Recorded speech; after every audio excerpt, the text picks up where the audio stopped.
Welcome, everybody. I hope everybody's settled and you've gotten some pie. Today, we are here to welcome Sierra Simone and Julie Murphy.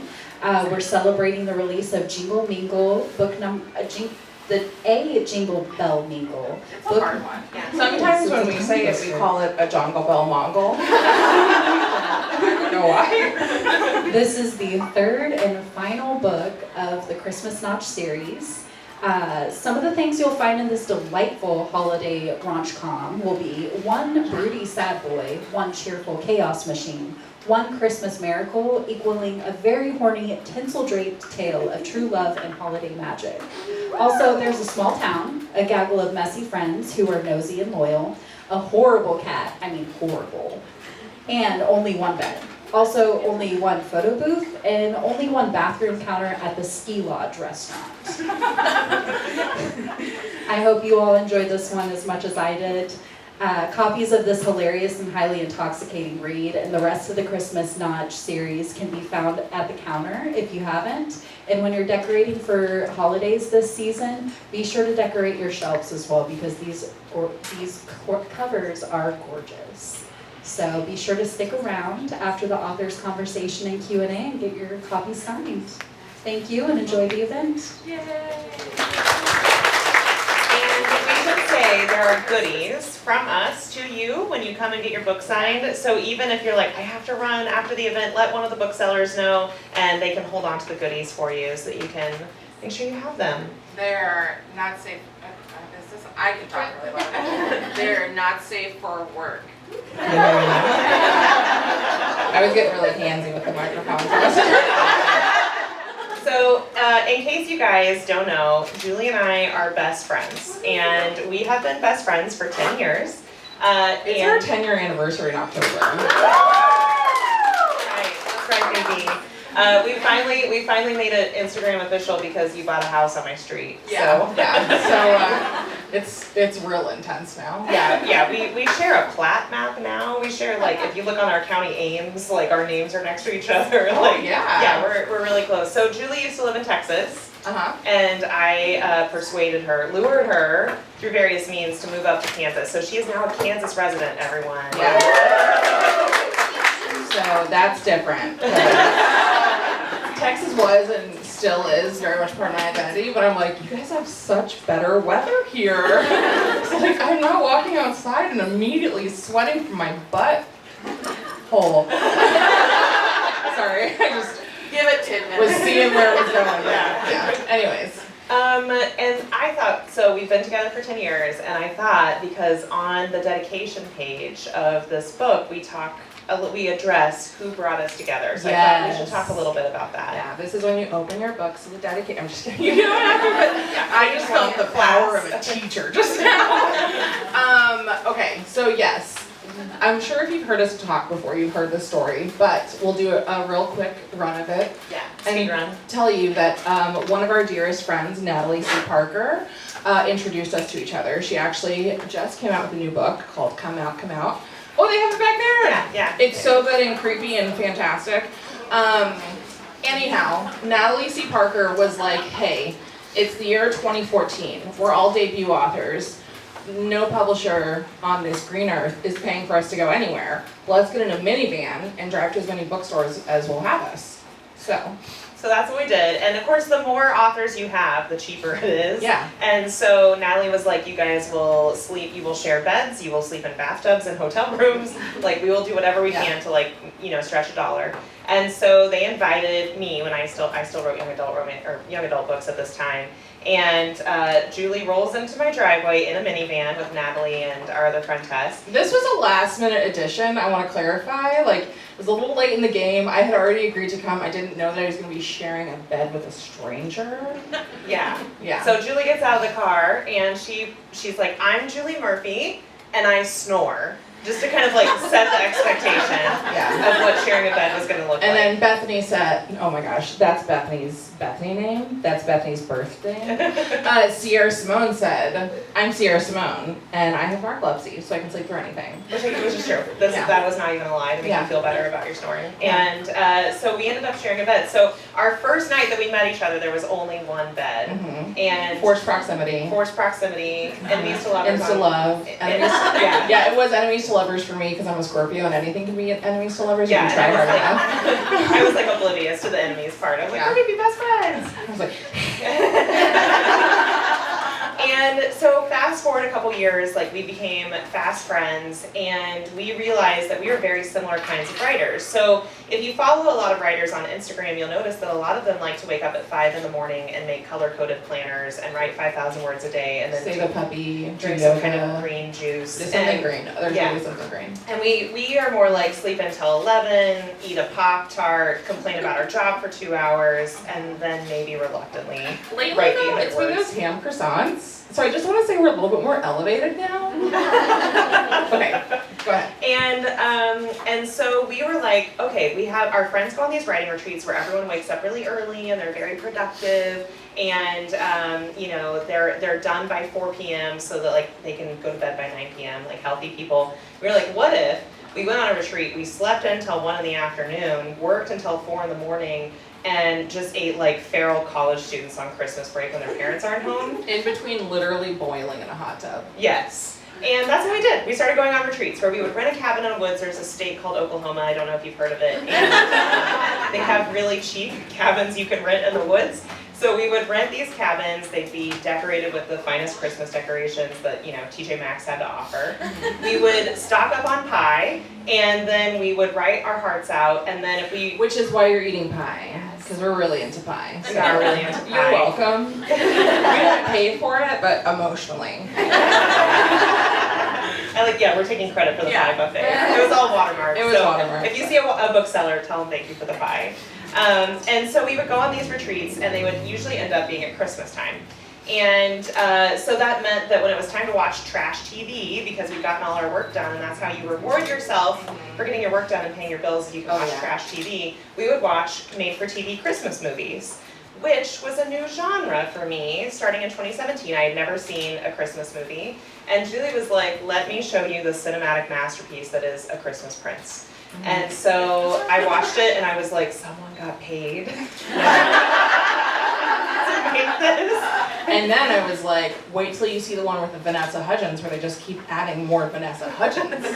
Like Which- every year. Which is an excellent recipe for Yeah. a movie, just add more Vanessa Hudgens. So we got into this kick where we would watch these Christmas movies, and that evolved through a series of too much pie and also what I like to call word drunkenness, which is like, you have written so many words, like words have come out of your fingers all day that your mouth words are just unhinged now. Yeah. Like you're completely like feral. And we were watching a Christmas movie and we said, well, the quality of these movies. Is about as good as the quality of other movies that you watch by yourself at home at night in bed. And that's how we came up with the idea for Christmas Notch. I thought you were gonna say Christmas porn. I was like, yes!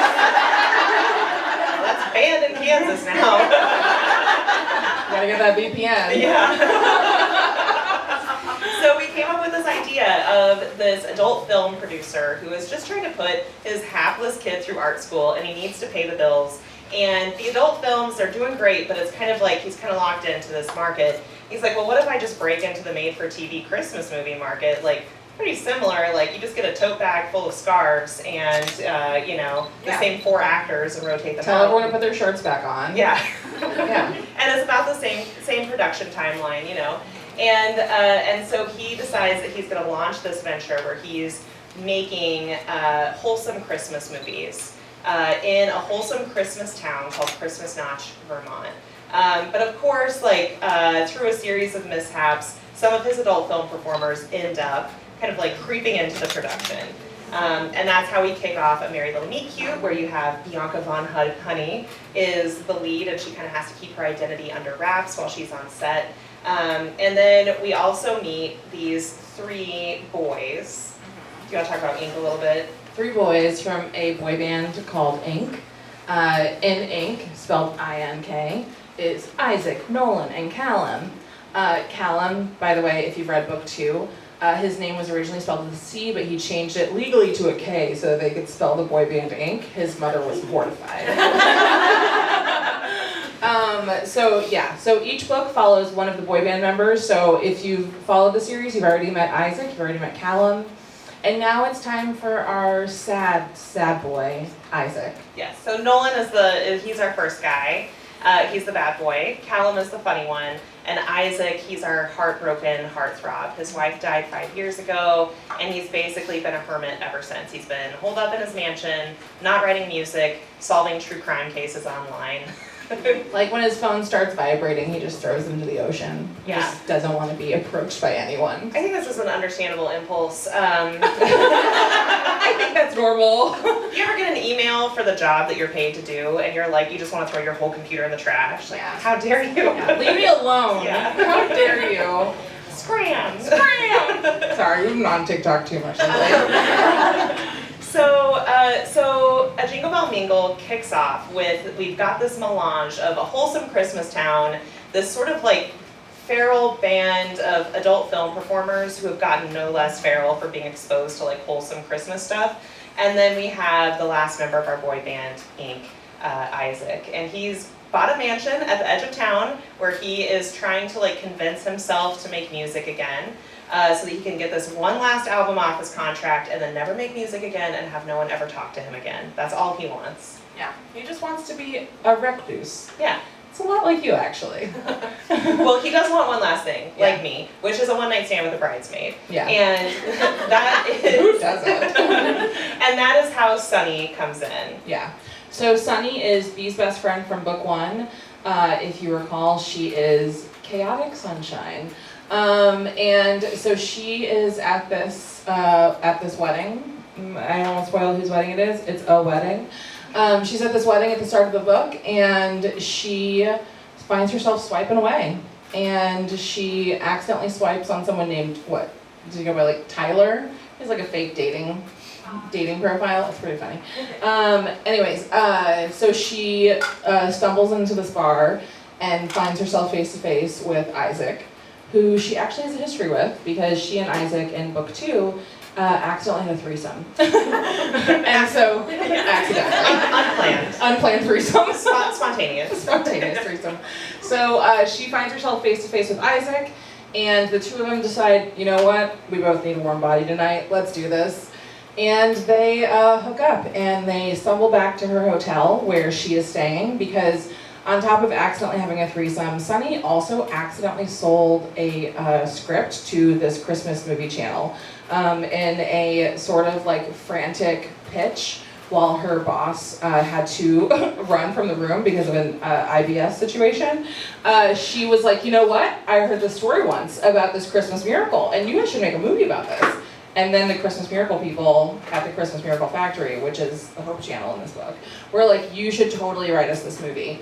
And Sunny, who will try anything once, usually twice, said yes. So that's why Sunny is also staying in this town beyond this wedding, because she's here to research her Christmas Miracle, because she realized, oh shit, they paid me money and now I have to actually write it. Not that I've ever done that before. And so Sunny is staying at this hotel. They motel, really. It's a motel. And they stumble back to the motel. They have a super hot, fun night. And then Isaac wakes up. Yeah, he wakes up in a shithole, and he's like, this place is terrible. I cannot, like, in good faith, leave you here in this horrible motel. And she's like, I will always have my pride. Get out of here. So he, like, starts walking away, and she gets into the shower, and the entire handle of the shower comes off, and she runs outside in her towel. She's like, I don't have my pride. Take me with you. So she packs up her horrible cat, she packs up all of her Capri Suns, which is like a healthy amount, and then a normal amount of Capri Suns, and then they go to Isaac's mansion. And so the idea is like they're just going to be roommates. Everyone is really good at just being roommates with someone that they also want to put their face against, I think. Yeah. It's a big mansion. Yeah, Sunny and Isaac are going to be just fine. They're never going to touch each other again, except that they do need help from each other. And so really like the key part of the book is that Isaac needs a muse to make music. He needs another muse. And Sunny is like a little bit of a matchmaker. And so she's like, I'll help you find a new muse. And Isaac, with his true crime hunting skills, is like, I can help you hunt down the original Christmas Notch, Christmas Miracle that like you were basing your script off of. So, you know, she needs the miracle, he needs the muse, and they're gonna work together without putting their faces on each other again Never. to help. Yeah. Yeah.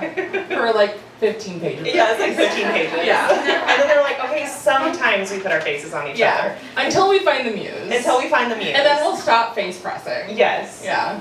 And yeah, that's kind of how it kicks off. Wow. That's how it kicks off. That's like, that takes you to chapter 3. Yeah. So Compress this. This is like our dry run tonight. The book comes out tomorrow, so. well, and I always feel like when we're pitching books to our editor is like, normally I would tell authors to pull back, but I kind of like everything you're putting out. So yeah, just throw it all in there and see how it works out. Just keep going. It's a layer cake, you know? It's a layer cake. Yeah. So when you and I write these books, we usually split up the books by character. So we kind of come up with a story and we kind of like figure out what's going to happen chapter by chapter in a very loose outline, because if the outline is too detailed, I start to get like, what is it called when you have like the high need for autonomy or whatever? Like I'm like, no, Yeah. you don't get to tell me what to do past Sierra. Who do Yeah. you think you are? How dare you? So, but then after we write the outline, It's like someone trying to like lock down like their cute college boyfriend. Yeah. Like we're juniors. I'm ready to lock you down. Except it's like I'm playing both roles. Because Yeah. I'm trying to lock myself down. And you're I'm like, but no. No, but no. I gotta go live my own life. Yeah. And we split it up by character. And you wrote Sunny.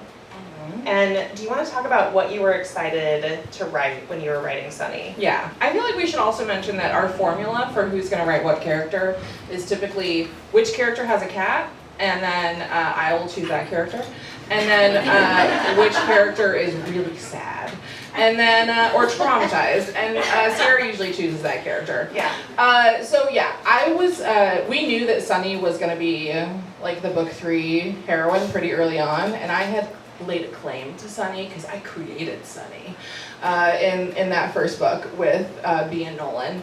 And so I think that the thing, I hinted at this earlier, that really drew me to Sunny was that I too have accidentally written a script before that someone paid me human dollars for. And I sometimes, okay, I don't always make the best decisions. But a few years ago, I sold one of my younger children's novels to the Disney Channel. And they were like, this is great, we're so excited. And I was like, I'm excited too. And then because I was raised by an ex, mob bookkeeper turned used car salesman, I told my agent, and I was like, tell them I want to write it, see what they say. Why not, right?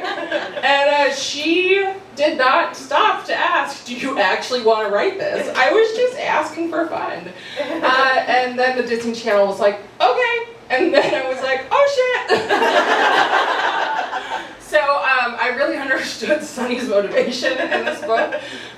You were actually in a cabin with me when I had to write that screenplay. Yeah. Over the course of like 4 or 5 days. It was actually, that was the weekend we came up with the idea for Christmas Notch. Wow, I must have been a really bad place. You were, yeah. It was really rough. This is bad, let's write something else. Yeah. Horny Christmas. I don't know if you know anything about writing screenplays, but there's a lot of tabbing. And So so much I would just tabbing. look over and she would have tabbed her way all the way off the page and was just staring at nothing. Yeah. A lot of staring. Also, was there a giant poster of Garth Brooks? Yeah, but it was Garth Brooks's, what was his Oh, like rock really? persona?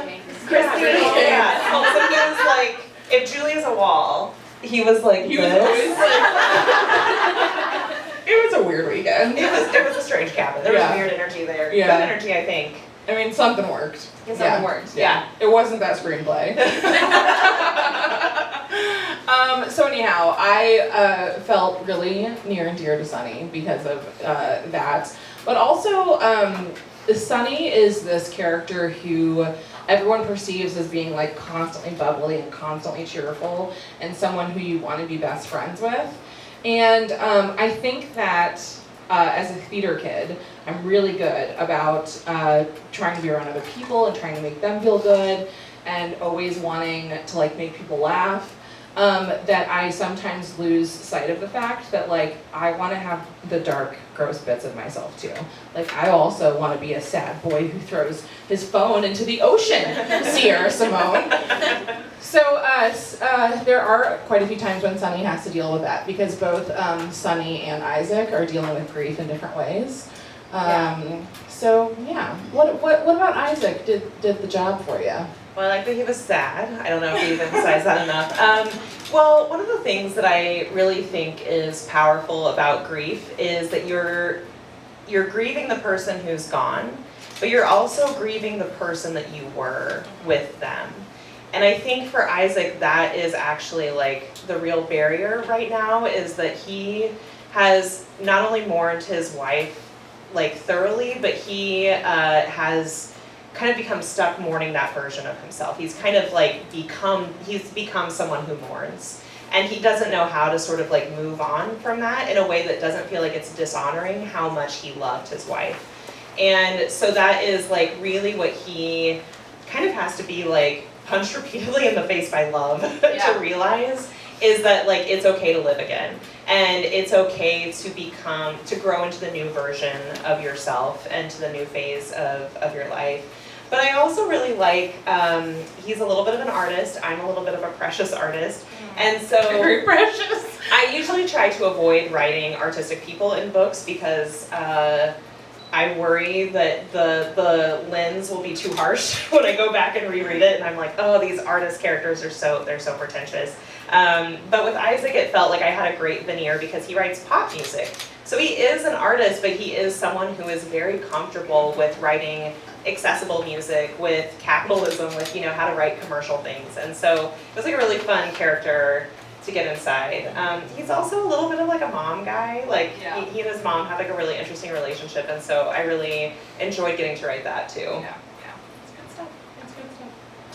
Yeah. So, who was your favorite secondary character to write? We talked about this question. I didn't answer it in my head in advance. Oh no.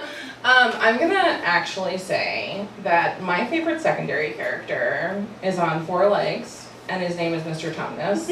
He's a grumpy black cat who Isaac meets after their one-night stand and assumes is like a sleep demon.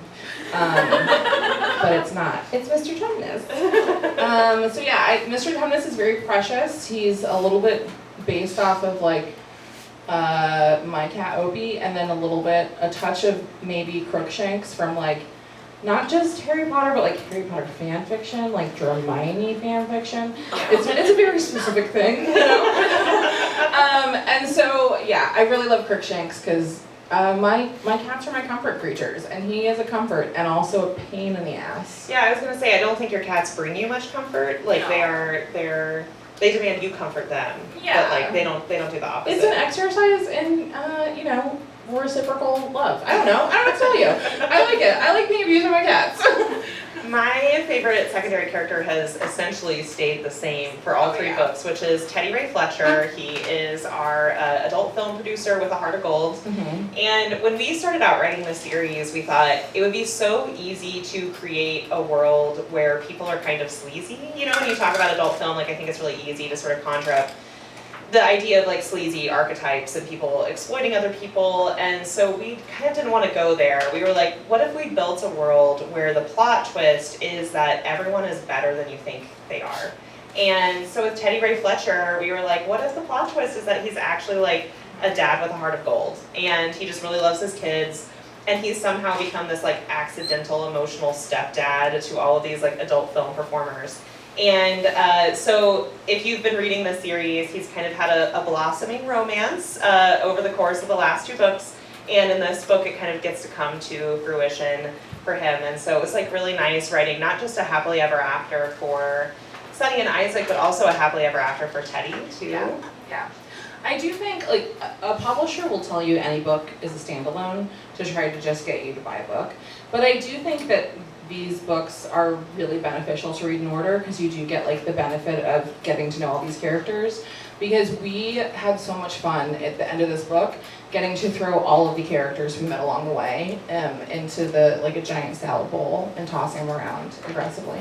Yeah. Well, and it's interesting that you mentioned that because this is the last Christmas What? Notch book. Yeah. What? No one told me. It's a good thing you moved to my street Yeah. because now we don't have a reason to talk anymore. I know. I just never see you anymore. Did it feel like bitter? I know it felt bittersweet for me when we were writing some of these scenes. Yeah, I think it did feel weird to know that this was going to be the last one because we like not only do we love these characters, but we love the process of writing together. And so we're not letting go of that process. We'll talk more about that later. But we like just getting to know each other as co-authors has been like really fun and exciting. And so I just already feel sentimental for it, even though we're like the last book is just now releasing. So yeah, I love you so much. I love you too. Well, and I go, Jack. I think one of the things that's been really fun about Christmas Notch is there was no one to tell us no in that hot tub in 2020. And there was... Well, because we just sat down and we're like, you know what? No one wants it. We're just going to put it on a Kindle. Just put it on Amazon. Who cares? No, yeah, who's here to tell us I'm no? really happy it's not just on Amazon that you can buy it at an independent bookstore. But Yeah. we were just so in love with this idea that we were like, I don't care. Yeah. I'll put it on myspace.com. Yeah. We did need a publisher to say yes to it because we were so excited about it on our own, but like we just didn't say no to anything. So all of the things we love, like early aughts boy bands and Christmas movies and not love but love to talk about purity culture, like everything that like has come up for us and is something that we're really preoccupied, we just like threw it in there and we didn't say no to anything. And so it created this really, I think, wonderful place for me to visit mentally where it's like it's warm and it's fuzzy and it's everything I want, and yeah, it just feels like I'm in a slumber party every time I open up the document. It's like my brain is going to a slumber party with Julie. Yeah. No, I love you. I love you too. Okay, before I go to the lightning round, what's a romance hot take that you have? Oh man. Ooh, okay. Never mind. Do you want me to go first? Yes. Okay. I have to see how bad yours is before I can decide how bad mine would be. Okay, I have two. I have one that's more well thought out and has like reasoning behind it. This is being recorded right now, just so you know. Okay, I'm not going to say any of the words out loud, but I think if you are a reader and you have read books with spicy scenes, you might have words that you like or you don't like. And I will tell you, as an author, I get tagged in the videos, I get emails where people say, I like this word, I don't like this word. Use the word moist, I'm never buying one of your books again. So many people have complained about moist to me that I have like decided that I don't hate it anymore. Yeah. This is that autonomy thing where I'm like, moist is my word. oh, wait, like it's not edgy to hate moist anymore. It's edgy to like moist. Fine, I like moist now. But I can say confidently, I have the data to back this up, that if you don't like a word, there is someone else out there who loves that word and hates the word you like. And so there are a lot of authors I know who twist themselves up in knots, not like trying not to use the words that they think are like polarizing. And I'm like, guess what, baby? They're all polarizing. You know, back in the 90s, all of these scenes had descriptions like velvet wrapped steel. Like that was just sort of the norm for describing the body parts. And now people go on TikTok and they're like, oh, velvet wrapped steel, like I hate that term so much. And it's like, well, but that's because like the pendulum has kind of swung to using like anatomical language. But then I get people who say, no, I hate anatomical language. I hate it. Like too many of these words have been used as insults against women or something like that. And yeah, so I think that like my hot take is that books should have all kinds of words. Every once in a while you're gonna come across a word you don't like. I have a word I don't like, it's boobs. Anytime I read boobs, I'm like, no thanks. I close the book and no, I'm just kidding. My word is petal. Oh, like It's not a petal. petals, yeah. Yeah. I will say, I say this, oh man, this is being recorded. Yeah. But this was in like a 90s bodice ripper, so I think it's okay. The only description I've ever come across where I'm like, I have been polarized, is describing the scrotum as 2 swan's eggs in a black nest of hair. And that's when I was like, oh, I have been polarized. Actually, that means your mom and mother-in-law probably read that book. Yeah. And then my really fast hot take, which has no like real thought or logic behind I'm it. ready. Leave third act breakups alone. I like to write what I call all act breakups, where everyone is just constantly like feeling like it's never gonna work Nothing out is a sure bet until the last page. until like the last page. Yeah. And then that's when I lose interest. So as soon as the characters are like happy together, they're like Barbies that I'm bored with, and I like Oh drop my them on the god, ground every and walk time away. we have to write an epilogue, she's like, oh, they're happy now. No, I'm always searching for some way to make them unhappy in like a tiny bit so that I Yeah. can like, find some mental purchase into the story. Yeah, Because some if they're motivation. happy, they don't need me. They can just exist out in the ether being happy. That's some real like Munchausen by proxy shit. Be sad for mommy. Be sad for mommy. Drink up your cough syrup, baby. And I got dark. So dark. Alright, what's your We're hot also take? big Flowers in the Attic fans, you can't tell. Okay, so my hot take is that let people be shitty to each other in books. I just feel like we get to a point, especially in contemporary romance, where we are looking for people to be their best selves on page one. And I don't want that. I want people to hurt each other. I want people to be damaged. And I want people to figure out a way to love each other even after they've hurt each other. So that's one of my hot takes. My other hot take is that No, it's No. being recorded. Don't do that. Okay, I'm not gonna do that to myself. But I like that idea though, because I do feel like I love seeing people learn how to be better in books. But it can be hard to start that journey if everyone is perfect from the very beginning. If everyone's communicating honestly and they know themselves completely and their perceptions are accurate, then you have these sort of books where it sort of feels like I don't really need to see these characters through to the end because they're doing great. Like, they don't need me. Like, they're doing great. But I really love seeing people learn. I love a grovel. I don't know why. You do love a grovel. It can come from anyone. Every time I write the grovel, you're like, I gotta go in and fix it. I gotta make it grovelier. I know. She'll only give me like 2 paragraphs of grovel. I'm like, this should be 20 paragraphs Yeah. of grovel. I love a grovel. I mean, I could do a whole book of grovel, actually. Yeah. That would I be. did it. Yeah. She's done it. Yeah. I wrote a little novella called Supplicant where I was like, what if I could have the worst thing happen at the very beginning and then the rest of the book is just like figuring it out. Like, could I do it? I had a ton of fun. I'm like, I want to do it for 400 pages now. Yeah. All right. Are you ready for our lightning round? Lightning round, and then we'll we're gonna take audience questions. If you don't ask questions, we'll just sit here in silence and stare at you. Okay. All right. We're not scared of silence. Your favorite fictional ship? I mean, listen, I have barely read any real books this year, and it's just all been AO3.com. So I think it's gotta be Hermione right now. Yeah. Yeah. I love Hermione.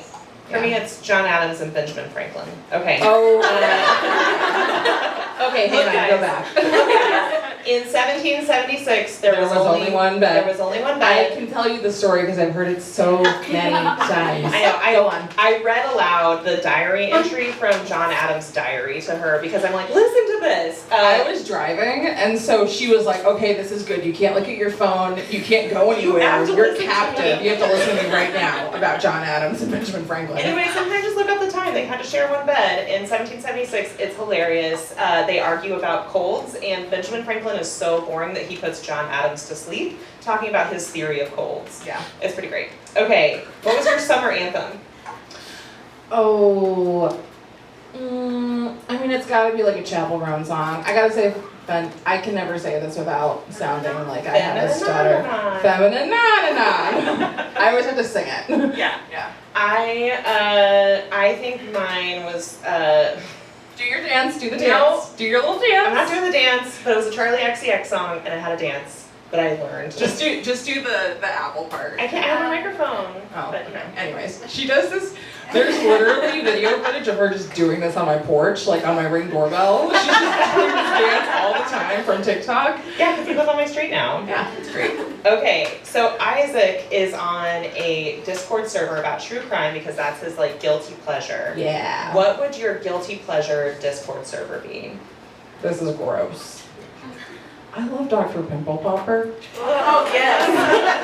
You know what? That's the exact reaction I would expect in a room like this. Like, Everyone's like, ugh, and then like there's like 20% of us that are like, yeah. So I would say our Dr. Pimple Popper Discord. Yours is gonna be something smart. Go ahead. What is it like? I don't know. Hercules, Achilles, something Roman. I mean, weird pagan shit. yeah, if there was like a Greek human sacrifice Discord server, Yeah. sadly haven't found one. Yeah. Probably would end up with a bunch of weirdos on You know human what? sacrifice Discord I server. think that we could both be in a Discord server about what Rosamund Pike eat breaking apart a pineapple with her bare hands. Oh yeah, I don't know if you guys know this, but you can break apart a pineapple with your bare hands. Has anyone ever done this? No. Rosamund Pike. Does anyone know who Rosamund Pike is? She was in Salt Kiss. She was the mom in Saltburn. Salt. Oh my god, it's the same thing. Saltburn. She was the mom in Saltburn, and there was a video of her. She just got her Instagram stories one day and was like, "I just found out that you can break apart a pineapple with your bare hands."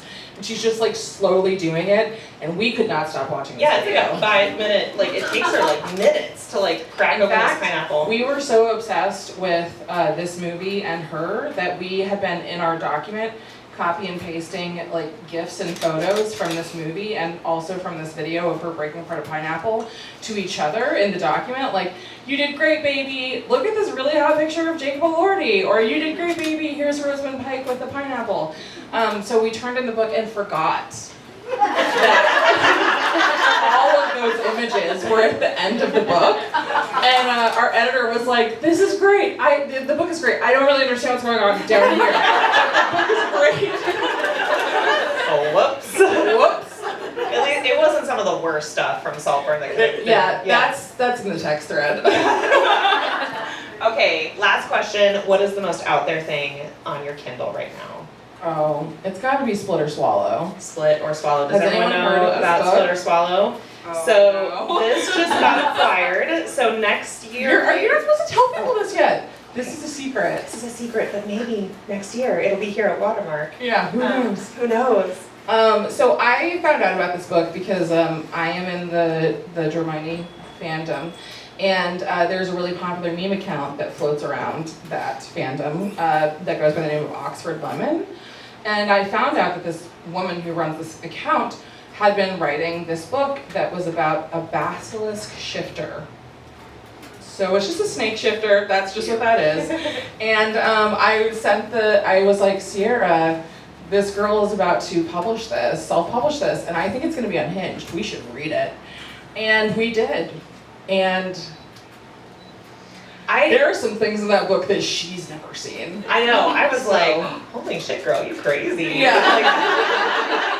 So it's a wild 700-page long ride. Split 700 or Swallow. pages. Split, by because Lindsay when Straub. he's half snake, his tongue is like this. It like it's And forked. Swallow, As Merriam-Webster You defines it. you know.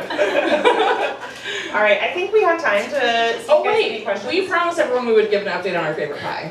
Oh. What is your new favorite pie? Chocolate pistachio pie. Chocolate pistachio pie Yeah. at Rye in Kansas City. It is. It's a chocolate silk pie with a pistachio crust. That's the correct response. Yeah. It's so good. It is Yeah. so good. All right. Any questions from you guys? Yeah. Okay. Oh, there we go.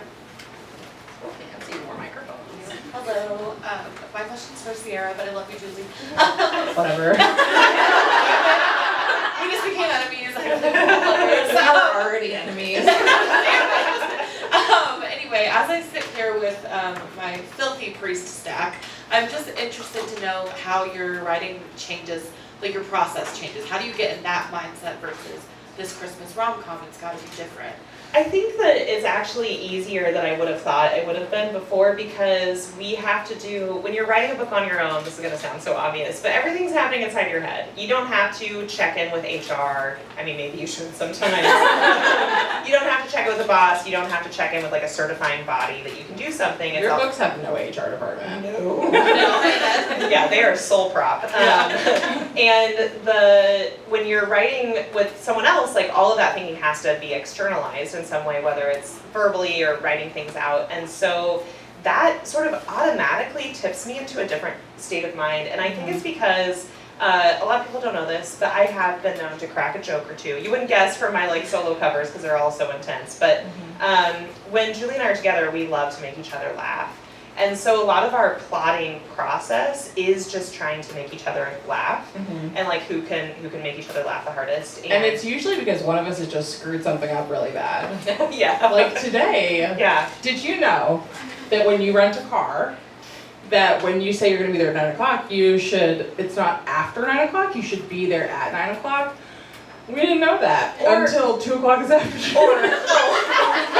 You should be there within 2 hours after 9 o'clock. Yeah. I was like, this just means anytime after 9. No one told us that. It's No. like, you're supposed to change the oil in your car. You're supposed to be there on time to pick up your rental car. No one just tells you these things. No, right? Yeah. Like when we turned 18, no one handed us a folder Yeah. of like this kind of information. So yes, we're just constantly trying to make each other laugh. Yeah, so we're always making each other laugh, and I think because of that means that when I'm plotting with Julie, I'm automatically sort of like in rom-com mode. And so I think that like when you're writing different subgenres, the key is like you're not necessarily thinking of plot or characters differently, but you're looking at opportunities differently. So like when I'm writing erotic romance, I'm always looking for like opportunities to make something more sensual or to bring in more chemistry or something like that. And when you're writing a rom-com, you're always like looking for the joke. And like I feel like it just puts me in the mindset of like what's the funniest thing that can happen next. Yeah.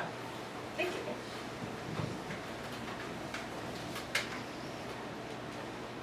We'll stare.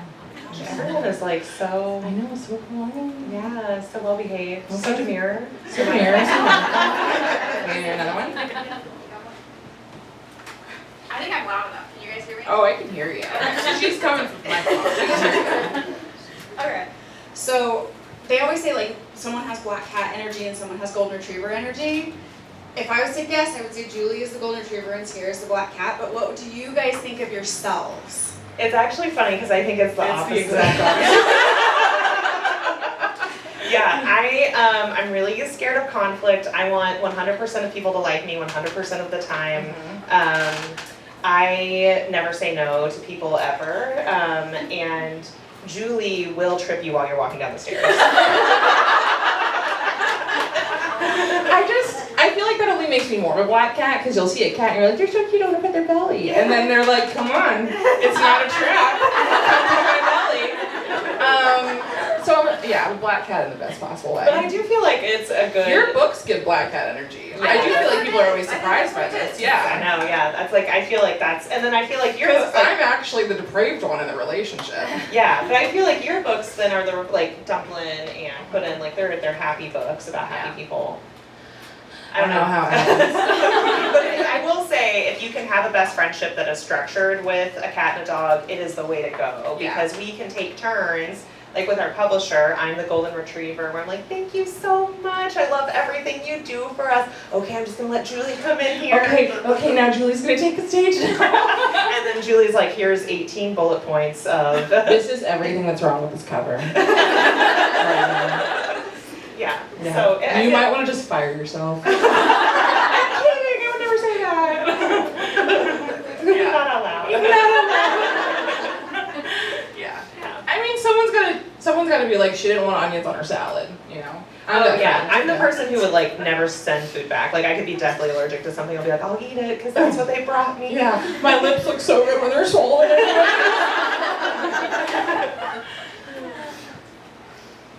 Any more questions?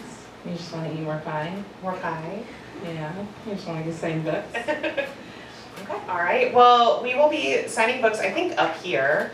And we have goodies to give you guys. So if you leave and you're like, my hands are empty, come You back. did it wrong. Yeah, because Yeah. we have stuff for you. Yeah. But what we will say about the goodies is they are vellum overlays. There's one for each book in the series. And they are mildly not safe for work. If you've seen some of her vellum overlays, it's not that bad. Like you're not about to like get into like a gynecological exam or anything like that. Like you might see a tush. Yeah. Chris Kobach is not coming for these vellum overlays. Yeah. But they are sealed in an envelope, so there's no risk of actually seeing a tush when you're not, if you're not ready. Yeah. And then we'll also. I didn't consent to tush. Yeah, I wasn't ready for tush. And then there is a postcard in there that will tell you what page numbers the pictures can go over. Oh, and there is also A bonus scene. a bonus scene in there for you to just scan on your little telephones. Yeah, Yes, and And the get a bonus bonus scene scene. is for Winnie and Callum from book 2. They finally go on a honeymoon. I will say that one, Chris Kovach would come after, and Julie Yeah. read my section of it, and she was like, we're like, wow. You went there. Yeah, you really want to put that out there? And I'm like, Okay, baby wants, baby gets. yeah. All right, so once again, for the 3rd year in a row. I know. Not quite sure what we're gonna do next year. Well, I guess we did forget to talk about this. Oh, yeah, so We're not done. We're not done. writing. according to a contract with HarperCollins, Supposedly, Yeah. legally. legally, we're not allowed to be done. No, we are, we felt like from the very beginning, we felt like 3 books was like the perfect amount for this series. And we both have sort of a a dismay when we see a series kind of stretch on maybe longer than it needs to. Like we would rather like a series end and people want more than for it sort of to like tail off and die alone under a porch. And so we decided like 3 is the perfect number, and we have another series that we're starting next year. It's called the Academic Affairs series. Yeah, and the first one is, what is it? The Fundamentals of Being a Good Girl. Oh. So yeah, we're excited.